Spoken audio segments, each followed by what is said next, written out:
turn the meeting over to Ms. Casey, who will introduce for the day. Awesome. Thank you, Lori. So welcome, everybody. I love seeing all of you here on Zoom. Would have loved to have this in person, but we're going to try this out, at least for this month, having everybody virtually, and then hope to see everybody in person this Friday for our first Friday coffee here at the Chamber office. So take the information today and we'll talk about it Friday when you come visit us. I'm really, really happy to have Tara with us this morning. One of the things that we wanted to do at the Chamber is making sure that we're providing relevant content to our members. And one of the things that we discussed was an economic outlook of some kind. Obviously, the last 2 years have been wild and unpredictable, but we wanted to make sure that we were seeking the best information for you guys so that you can prepare yourselves. And of course, Tara doesn't have a crystal ball or anything. She's not gonna be able to tell us exactly what things are going to look like, but she has the resources and the materials at MCTC to provide some really good content this morning. So we're really happy to have her. And I want to make sure that I recognize our annual sponsors, our corporate sponsors, and the entire annual sponsorship program really allows us to do things like this. It gives us the resources to provide additional programs and events and things for our members. So I want to make sure we thank Carmouth Lime, East Kentucky Power, International Paper, the Ledger Independent, Meadowview Regional Medical Center, and of course, WFTM. So thank you very much for those of you who have invested in us in that way. And if anybody else is interested in joining the annual sponsorship program, please just let me know and I'd be happy to talk to you about the benefits that come along with that. So Tara Thornberry is an MCTC graduate with a bachelor's and master's degree in business from Morehead State University, as well as graduate work from the University of Kentucky. She's been a full-time faculty member at MCTC for over 40 years, and she truly enjoys teaching and advising business and economics students. She's married, has 3 children and 3 grandchildren so far. She loves reading and has several crafting hobbies. And one of her favorite things to do is learn something new and share it with others. And that's what she's going to do this morning. So Tara, you can take it away. Hey, thank you for that. I'm going to go ahead and share my screen.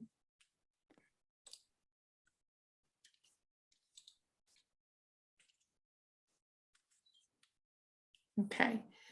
One of the things I always like to point out to any community group I talk to is that I am a living, breathing example of what MCTC can do for our citizens, because that's where I got my start.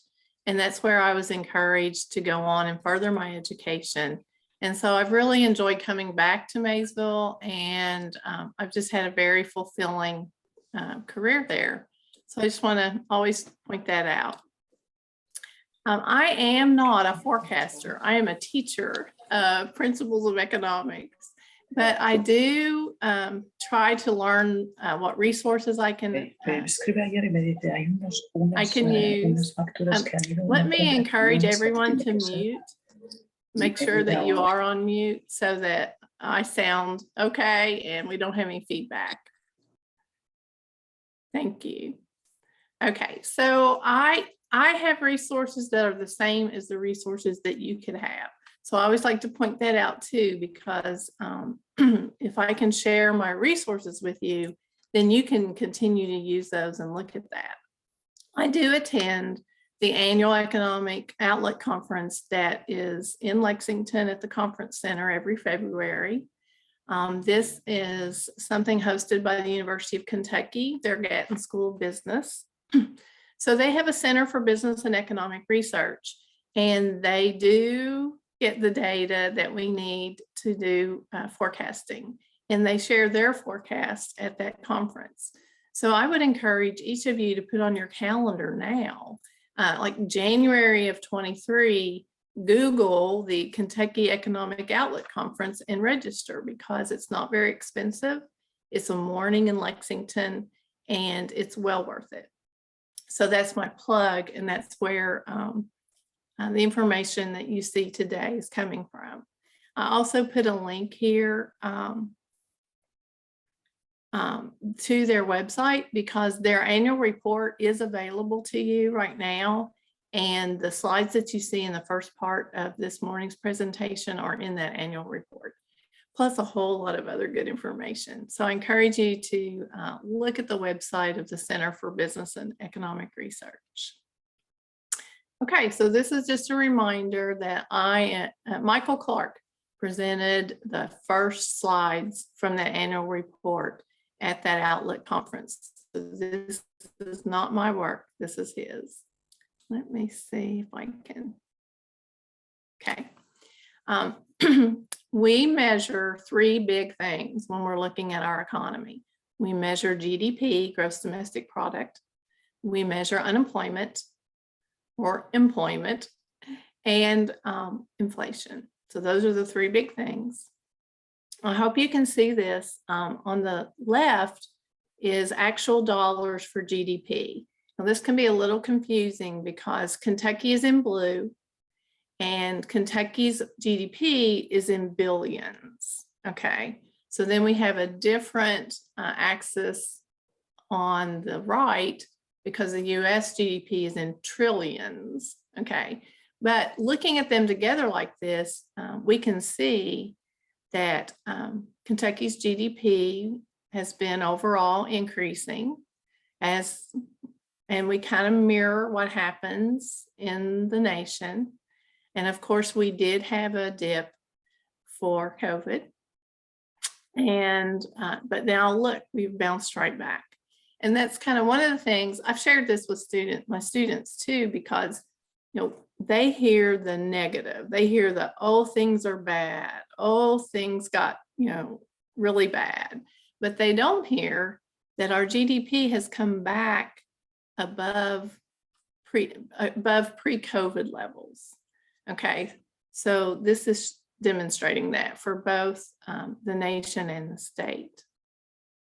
And the graph on the right is just showing the percentage changes in GDP. So again, yes, we did have a dip, a really bad dip, an exceptional dip, okay, for COVID, but we also had an exceptional recovery. And, you know, I'm kind of a rosy person. I'm a positive person, so I like to focus on the positive piece there. So our GDP is increasing. We had a little down, not as much of an increase here, but overall it looks pretty good. Here's another one that shows unemployment rates. Again, Kentucky is always blue. The dark shaded areas are areas when we had a recession. So this is going from 2000 up to today. And we did have that 08 or 07, 09 recession. Unemployment did go up, but it came back down. We did have a COVID recession in early 2020. So they went extremely high, but they immediately dropped back down. And right now we have historical lows for unemployment. I'll repeat that. We have historical lows because again, when I talk to my students, they're like, what? I thought the economy was really bad. You know, I thought unemployment was high because they hear the gloom and doom in the news and you know, in society in general. But right at this moment, the most recent state unemployment rate we have is 3.9% in December, which was also the same for the US. And the US has crept up to 4% in January. But again, we're hanging right there at historical lows. Oops, sorry. Okay. This is showing you who's participating in the workforce. And unemployment is not a problem, okay? Historical lows. But we do have problems in the employment area and in our workforce. So the first graph shows just as a percentage of our population who is working. And this starts in 2019 and goes to 2021. Just the percentage of our population that's working. And we, again, had the dip during COVID. it is increasing, but it's probably not increasing enough. Okay. The labor force participation rate is more often what you see reported in the news. And the difference between these two ratios is the labor force includes people who are looking for work.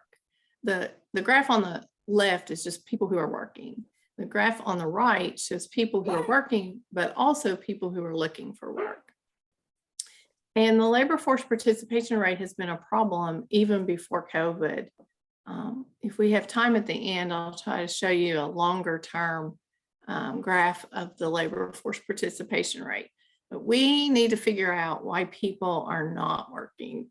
And we do have some new information, but it doesn't tell us enough. So the Census Bureau has started a new household pulse survey that we hope will get to that. But labor force participation is definitely, an issue and something we need to work on. I'm going to skip that one, but just kind of show Kentucky's non-farm employment. So this is just the jobs. How many jobs have there been in Kentucky? And this is going from 2000 to 2020. And you can see the number of jobs increased, dipped during the 07-09 recession, but then was steadily increasing until COVID. Big drop, increasing again. The thing to notice here is we have not come back to our pre-COVID position. So we do have some work there as well. We have recovered or replaced 82% of the jobs that were lost from this point on. So we're moving in the right direction, but not quite where we'd like to be. If you're curious about where those employment changes are happening, it's obvious that in leisure and hospitality, we lost the most jobs, but also in government and in professional and business services. Okay, so I'll just kind of let you look at that for a second.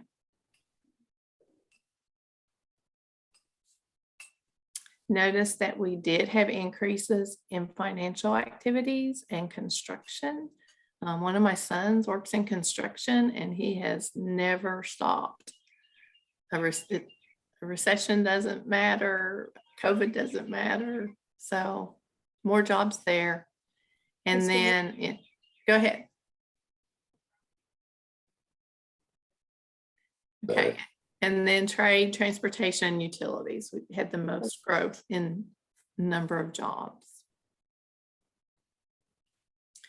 All right, this one I wanted to show you because I don't know if you noticed, but in December, Kentucky got some publicity on BBC America, CNN, because we were slated as having the highest quit rate in the nation.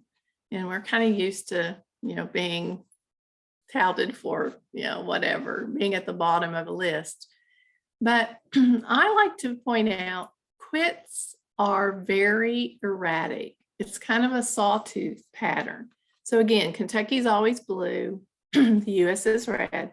These are people who have quit their jobs from 2015 to 2021.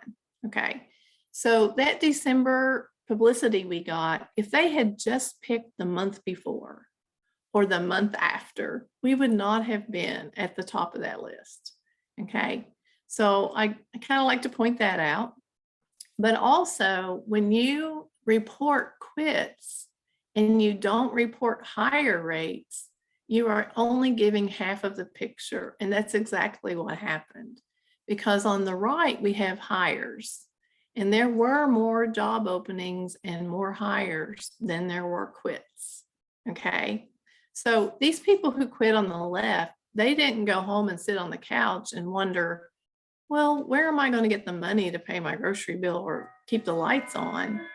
They got another job for the most part. Many of them did. The majority of them did.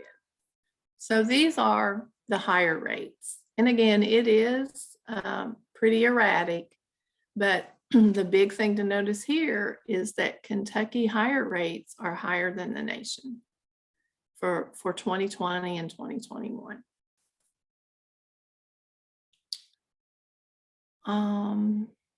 This graph shows just changes in the labor force, and I really just wanted to point out this circle that last year we added about 22,600 workers to our labor force. All right, but here's what you asked me to come and share. And this is the slide that I would take a picture of and then think about it later.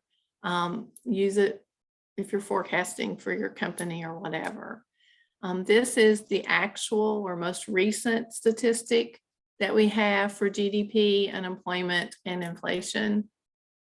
But then the forecast, and this is a forecast of the Center for Business and Economic Research.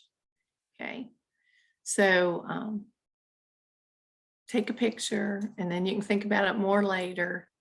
The forecast for this year, we have an actual GDP in the US of 5.7. We think for the year it'll be 4%. For Kentucky, 5.2% growth right now. We think it'll be around 3.8%. I say we, but you understand, I mean CBER. The inflation rate, which I haven't talked enough about, but I promise I'll talk more in a minute. 4.7% in January.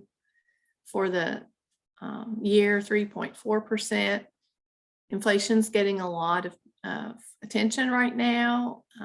I'm sure it's a worry for everyone, so we'll talk about it in a minute. The unemployment rate in the US, the most recent at this time was 5.3%, and thinking it'll be 3.7% for the US, 3.8% for Kentucky. And also notice here again, Kentucky's unemployment rate is lower than the US rate. Not something most of our citizens would guess.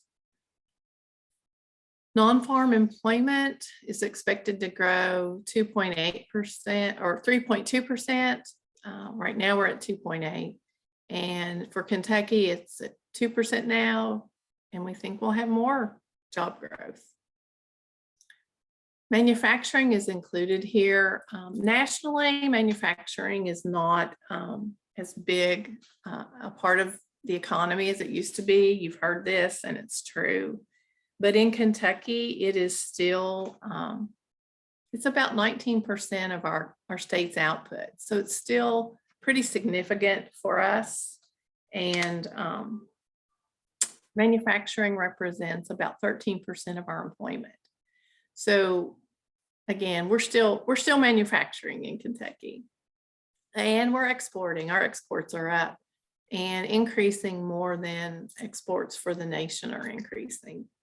So one of my favorite things that I ask students to do is research our exports. I ask them to guess what our 2 top exports are and then do the research to find what they really are. And they're always surprised because they guess bourbon, they guess racehorses, sometimes a farm crop like soybeans, but we're actually exporting civilian airplane and airplane parts. That's our #1 export. We do export blood fractions, antisera, which that's not really something we manufacture.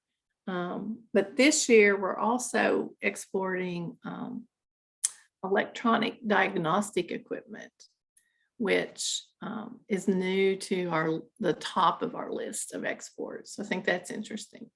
We export transportation vehicles that are meant for transporting goods, so trucks and motor vehicles, as well as vehicle parts. So you may have already known that, but my point there is manufacturing is important to the Kentucky economy. Okay, now I'm going to open up my thumbnail because I'm not going to have time to spend a lot of time now on the Federal Reserve's view, but at this annual conference, they do always invite someone from the Fed, and Mark Schweitzer has been there the last few years. So I'm going to share a few of the slides that he presented for us. So let's see if I can find them efficiently. Okay, so here is their forecast for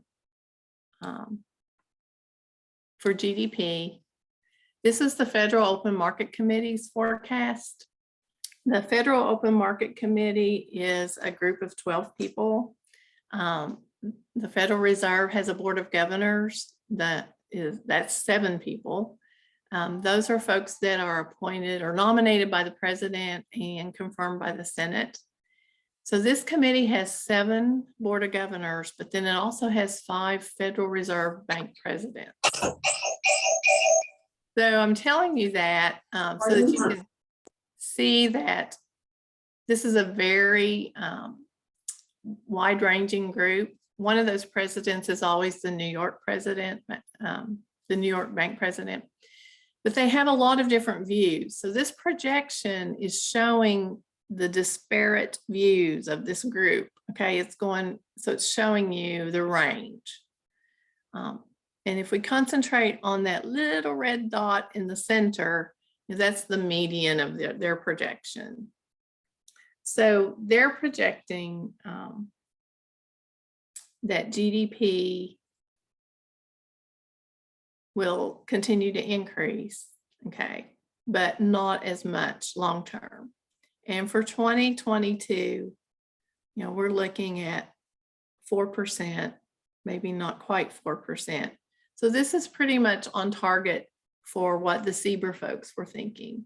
But the Fed gave us a longer run view that we're going to end up 24 and into the long run around 2% growth.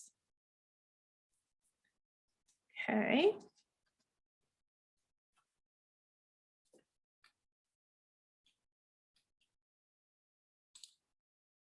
No, not the one I wanted, but you can look at it while I look. Okay, here is the outlook from the Fed for unemployment. And it also, excuse me, is showing, the actual unemployment rate from 2016 to now.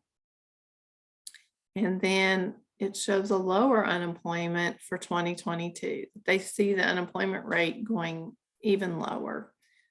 This is probably 3.7%,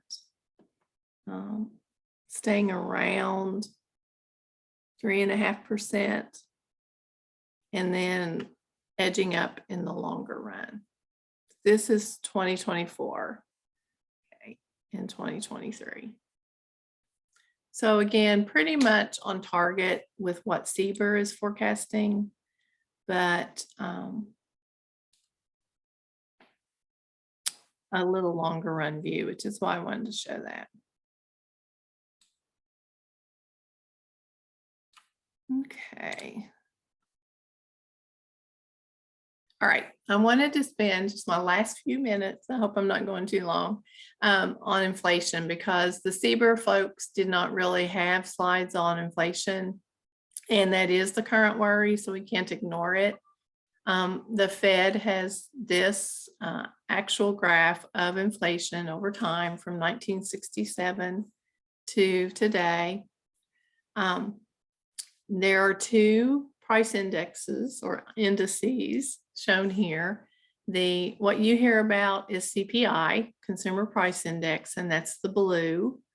But the Fed uses the PCE, Personal Consumption Expenditures. They are different. The PCE tends to be a little lower.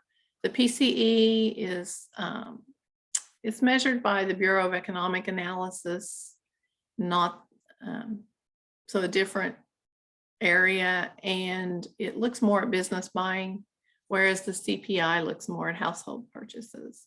So they are different, but they still kind of show the same pattern. And right now, headline CPI means the actual CPI, everything that we buy is included. Sometimes it's better to take food and energy out. So the core PCE takes out food and energy because we get a better look at what really is going on. And what the Fed does very often is they trim out the extreme observations. So that's what the trimmed PCE is. They're taking out those very extreme price changes. So if you look at the green trimmed, which is how those policymakers, that's what they're looking at to make policy, it looks a lot better than the headline for sure. Okay, so this is right at 3%. So their forecast for inflation is that it will fall. In 2022, this is below 3%, okay, 2.5%, edging down toward 2% for 2024. Now, if you think that's crazy or how can that happen, we've already dropped in just 2 or 3 months from 6.7 to 4.7. So dropping that far is not out of the question.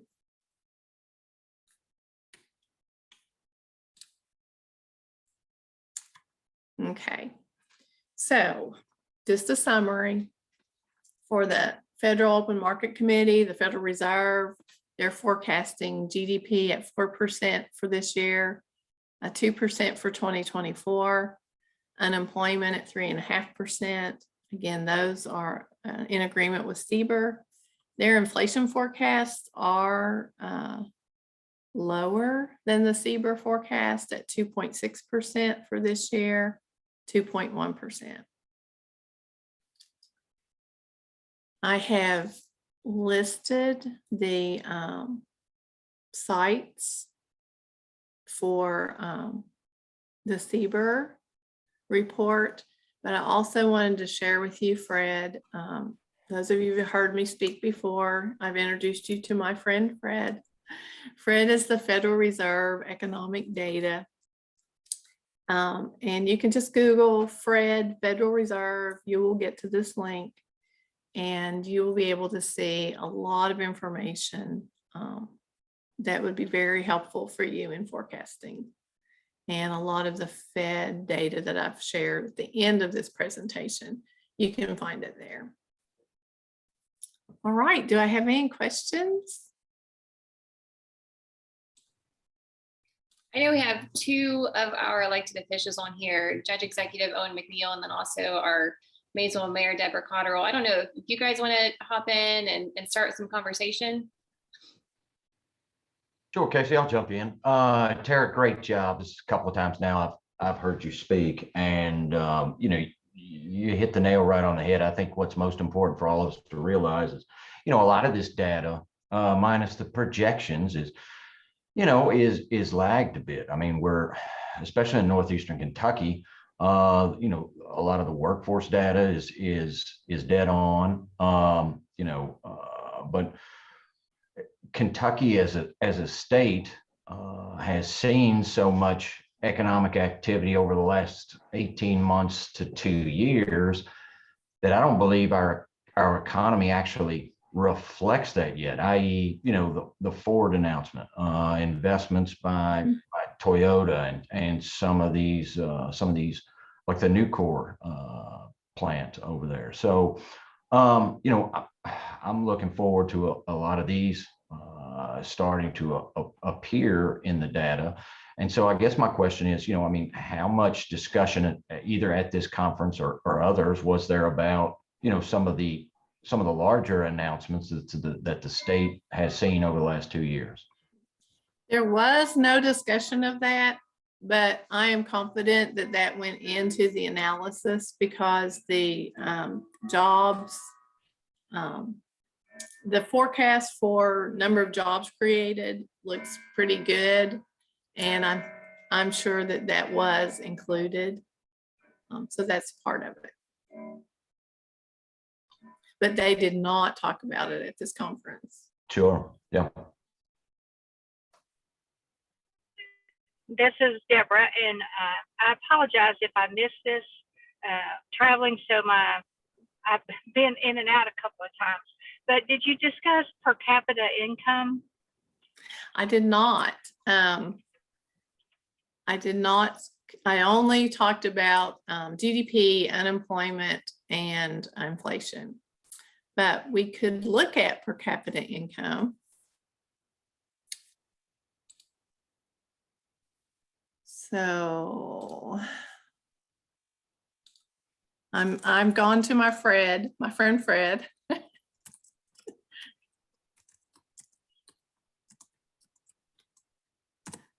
We'll see what happens. Okay, let me get my Zoom out of the way. All right. So per capita income for Kentucky, Fred is showing me from 2011 to today. So you can kind of see the picture. After the 07, 09, if you look at, this is a recession and per capita income is increasing, but then it dipped after that recession and is increased again until COVID. Try to get the pointer away so you can see. Then a drop, and now we're back on an upward trend, but it's kind of it's not a steep upward trend. So we're looking at Q2 2021 at 49,376 and Q3 2021 50,155. So we're back up, but again, a slower uptick than this increase here. Okay, did everybody catch what I did? I went to the Fred economic data and I just searched for what we were talking about. I have this app on my phone. When my students ask me a question, I pull up the app on my phone. I love this. Does it allow you to look at our Buffalo Trace area or by county data? I don't think so. I don't think you can drill down that much, but let's test that theory.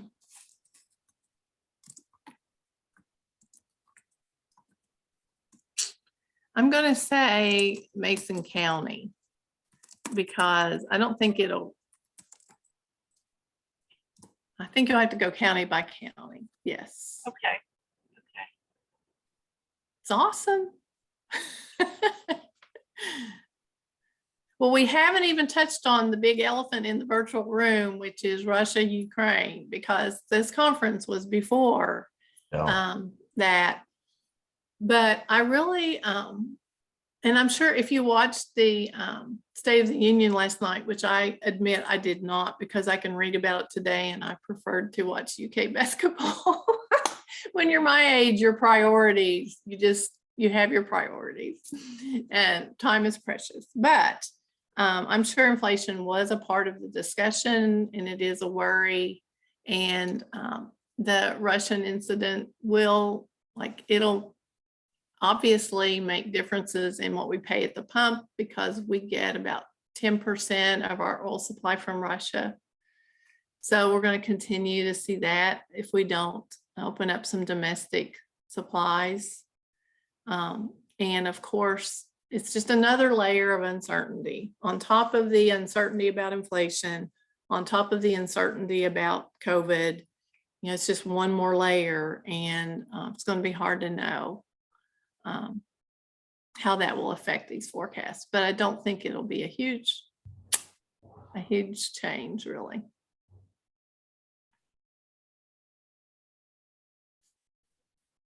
Well done. I'll also say the statistician in me, you can see the ramifications from a lot of, from COVID, from these geopolitical things like Ukraine, things like that. So many of the public think it's such a linear relationship. Okay, COVID's over, the economy should be fine. But I mean, I think we'll see,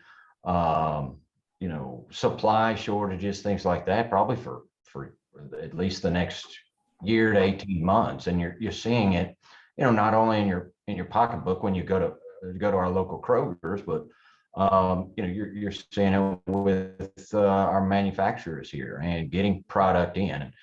I mean, currently over the last 6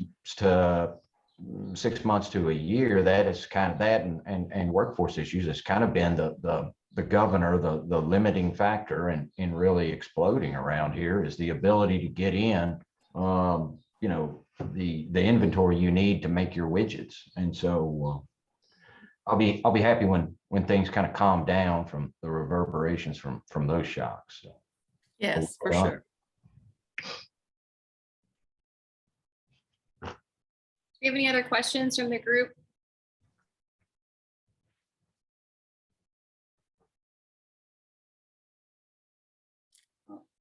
Tara, that must mean that you gave us such a good presentation. We're all economists now. We're all there you go. You have the same resources I have, so go to I it. do. This is Joe at Spurlock. I do have a question. It's probably just a learner one for me. Back on your slide on the percent of population that's working, it was like 54%. And I was wondering, what could you achieve? Because I'm thinking there's a percentage of people that are in full retirement. There's Yes. a percentage of people that can't work anyway, disabled. Where Right. would the top bar be? Obviously, it's not 100%, just to kind of gauge Right. if 54 is where we're at. What could or should we try to achieve? That's a very good question and very intuitive because there are children included in that civilian population as well as seniors who have retired. So we don't expect 100%, but we would expect it to be close to 70. So we'd like to be up in that 60s for sure, instead of at 54%. Okay. Appreciate that. And then another one, just the quit rate, unless the employers report things, or I wonder how you get the quit rate. I mean, I changed jobs in my career and probably never told anybody when I left from one job to the next job. So Yeah. how do they establish where does the quit rate data come from? It comes from surveys. Most of the data that we see is a survey. And even on the unemployment rate is a survey of households and businesses. And it is a statistics thing. So, they're surveying a group and then extrapolating out to the whole. Yes, it would not have been that you would have reported that, but your employer, or in general, employers in the state have reported that. All right, thanks for that. I went to school for a couple minutes. I appreciate it. Yeah.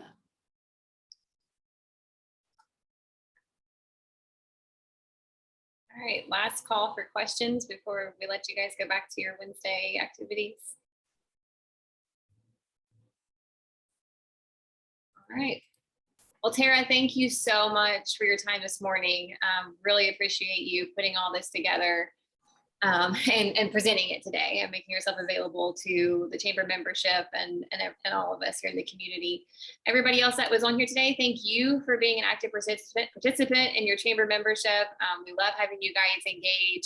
If whatever content you think would be relevant to your work, please be sure to let us know. We want to make sure that we are curating the type of stuff that serves you best. I hope to see everybody here at the chamber office 8:30 a.m. this Friday. Bring some business cards and a friend. We're gonna have some networking and coffee. So great to see all of you. Have a great rest of your day.